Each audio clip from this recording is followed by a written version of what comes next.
Oi, você está em casa? Então faz o seguinte, dá um pulo na cozinha, dá uma boa olhada, depois você vai lá fora, olha um carro qualquer que esteja passando. Depois você volta correndo e você vai me responder uma pergunta. Qual foi o material que você mais viu, tirando os metais, é claro? Hã?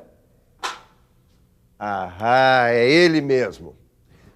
Um produto sintético inventado pelo homem para atender às necessidades da vida moderna do século XX. É ele mesmo, o plástico, o tema da nossa teleaula de materiais de hoje. Você vai ver um pouco da história do plástico, vai conhecer também um pouco da sua estrutura química, além das características da maneira de fabricar e das aplicações que fazem o plástico ser plástico. Já deu para perceber que essa nossa teleaula vai ser bem sintética, não é? Começando com a pergunta, quem foi que inventou esse material tão diferente, cada vez mais usado em nosso dia a dia? Hein?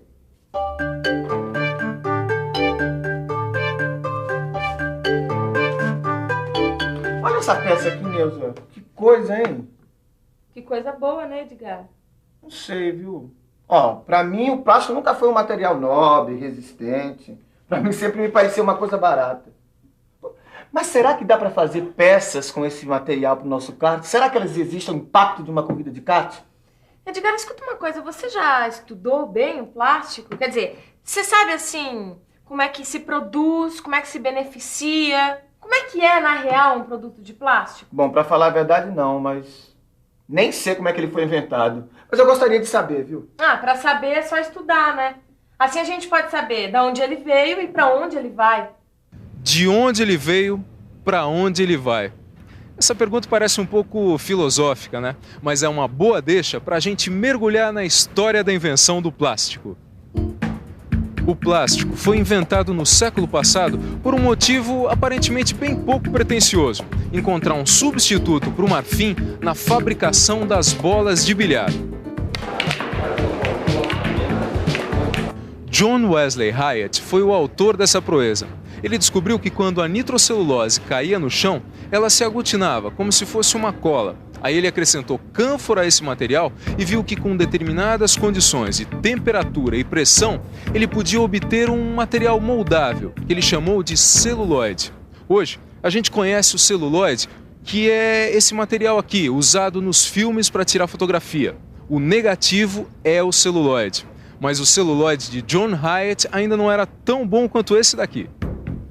O celuloide de Hyatt ainda era primitivo e dava 1000 problemas. Por isso, um físico e químico belga chamado Leo Hendrik Baekeland trabalhou na produção de um plástico melhor, feito pela síntese de substâncias simples, o fenol e o formaldeído. O Baekeland arrumou um nome tão complicado quanto o dele para o novo plástico.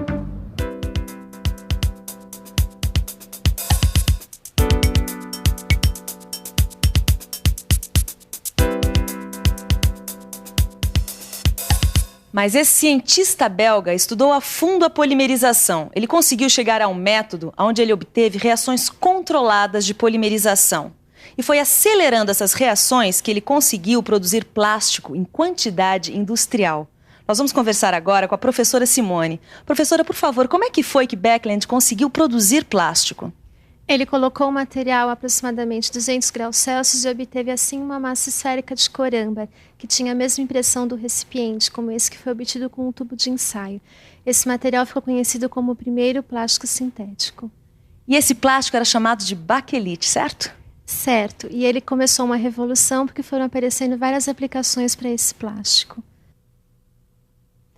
Aplicações é que não faltaram para o plástico, hein, Edgar?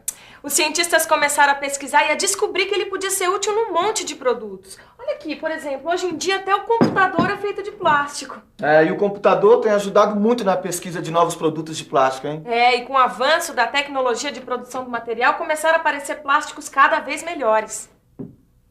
E a cada dia que passa, aparecem novos produtos de plástico, usados em embalagens, brinquedos, aparelhos eletrônicos, automóveis e até na construção civil. Pois é. O que a indústria não faz com o plástico, não é mesmo? Mas agora me responde uma pergunta. Você entendeu mesmo direitinho o que é o plástico? que você ouviu termos como formaldeído, polimerização. Mas que diabos é isso? Bom, pela definição do dicionário, plástico é todo material que tem a propriedade de adquirir e conservar uma forma pela ação de uma força exterior. Bom, por essa definição aqui, argila misturada com água é plástico e aço aquecido também é plástico. Não é bem assim, né? Por isso vamos definir direitinho o que é plástico. A gente pode dizer que plástico é tudo aquilo que faz parte de um grupo de materiais sintéticos que, quando aquecidos, se tornam plásticos. Ou seja, eles amolecem sem ficarem líquidos. Deu para entender? Olha só, tá mole, mas não tá líquido. Este material sintético aqui, que pode ser moldado, é chamado de polímero plástico. Nós vamos continuar a conversar com a professora Simone para saber o que é esse tal de polímero plástico, quimicamente falando. Quimicamente falando, os plásticos são várias cadeias de macromoléculas de alto peso molecular. Macromoléculas? Você está por dentro desse assunto? Macromoléculas são moléculas com grande número de átomos, que têm grande peso molecular. Só para você ter uma ideia, pense no seguinte: o peso molecular da água é de 18 unidades de massa atômica, enquanto o peso molecular de um polímero chega a 30.000 unidades de massa atômica. Professora, quer dizer então que essas macromoléculas de alto peso molecular é que são os polímeros? Certo, mas os polímeros são formados a partir de compostos químicos simples, os monômeros. Repetindo um monômero em longas cadeias, a gente obtém o grande peso molecular. Vamos ver como isso acontece. Tá aí, a repetição de um monômero em cadeia.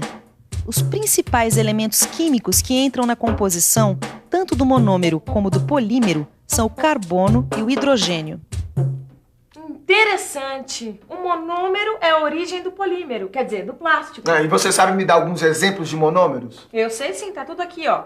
O fenol, o cloreto de vinila, o etileno, o propeno, todos eles são monômeros. Tá. Quer dizer que aquecendo esses compostos acontece a polimerização e... Catapimba. E aí pinta o plástico. Interessante a origem do plástico, não é? Mas olha, eu fiquei com uma curiosidade. Qual é a matéria-prima usada na fabricação do plástico? Bom, algum elemento a gente tem que tirar da natureza, porque nada vem do nada, não é? Nós continuamos neste laboratório para saber ainda o seguinte: quais são as matérias-primas básicas que são fabricados os plásticos? As principais matérias-primas se dividem entre as de origem natural e as de origem sintética. As de origem natural são a celulose, a caseína, o óleo de rícino, a amônia e a ureia. E as de origem sintética são o benzeno, o propileno, o etileno e o acetileno. Bom, agora que a gente conhece a matéria-prima e a química da coisa, eu tô querendo descobrir como que é o processo desse material na indústria. Como é que se molda? Como é que a gente obtém os produtos dos materiais plásticos? Isso. Olha, isso aqui dá pra gente saber aqui. Tá aqui, ó. Os processos de obtenção dos produtos incluem moldagem por compressão, extrusão e injeção. Dá processo pra caramba, hein? É mesmo. E ainda, moldagem por conformação a vácuo, o corte em estampos e a usinagem. Para ficar mais claro, vamos saber pelo menos do esqueminha de um desses processos, a injeção. Tá aí. A matéria-prima entra pelo funil, passa pelo cilindro de aquecimento, nele é amolecida e injetada para a cavidade do molde. A peça, após esfriada, é extraída do molde. Sabe, Edgar, eu tô com uma dúvida. Será que todo plástico é igual? Bom, Nilza, os plásticos formam uma grande família, ou melhor, duas grandes famílias. Duas? Duas. E conforme o modo como a resina plástica reage ao calor, ela pode ser termofixa ou termoplástica. E você sabe como é cada uma delas? Sei, eu estudei. Os termofixos se tornam plásticos pelo calor, ou seja, eles sofrem uma transformação química com o calor. Endurecem e ficam para sempre na forma que foram moldados. Não mudam nunca mais? Isso quer dizer, eles nunca mais podem ser derretidos? Não, não podem. Por isso o nome, termofixo. O silicone é assim, não é? Termofixo é como um ovo. Depois de cozido, nunca mais fica mole de novo. Silicone é esse exemplo. Agora, o termoplástico é diferente, porque ele se torna plástico com a ação do calor. Se solidifica no resfriamento. mantém as formas moldadas e pode ser reaquecido e moldado uma outra vez, porque ele fica mole de novo. Daí o nome termoplástico. Ah, como o PVC, não é? Isso mesmo, Neuzinha. Pegou tudo, hein? Olha, para saber se eu peguei tudo mesmo, só conferindo a teleaula na revisão. E atenção, se liga aí, que é hora da revisão.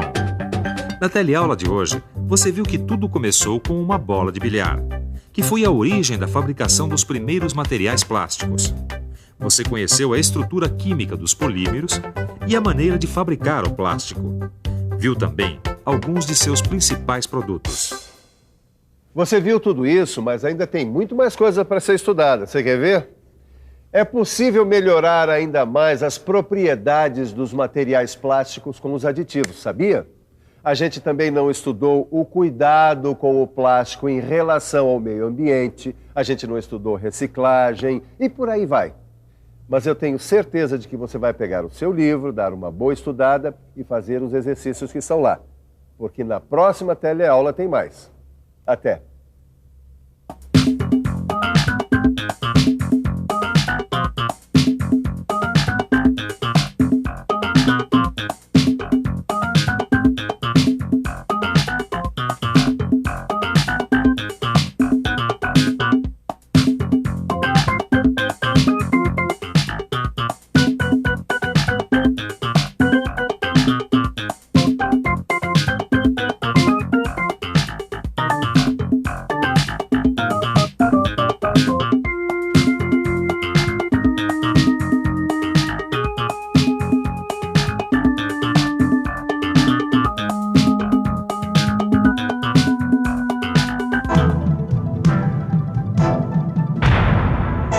Telecurso 2000, um programa de educação do Sistema Fiesp e da Fundação Roberto Marinho.